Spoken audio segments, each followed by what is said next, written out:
আসসালামু আলাইকুম ভিউয়ার্স, কেমন আছেন সবাই? চলে এসেছি আরেকটি অ্যানাদার শর্ট ভিডিও নিয়ে। এটা খরচ থাকে ওইটা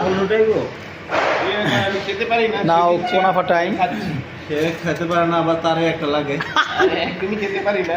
বসে আছি আলটিস পেট্রোল পাম্পের তাজু বললো তো সেই জাবালে নূর পাহাড় মক্কা পাশে একটি রেস্টুরেন্টে।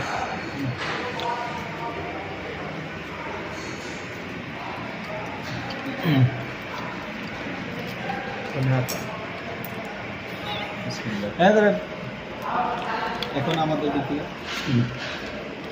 এখন আপনাদের মাঝে খাবার খাবে আমাদের বিশিষ্ট সভাপতি না ইউটিউব সভাপতি আমানুল্লাহ আমান। আরে আমানু সেই ক্লিয়ার খারাপ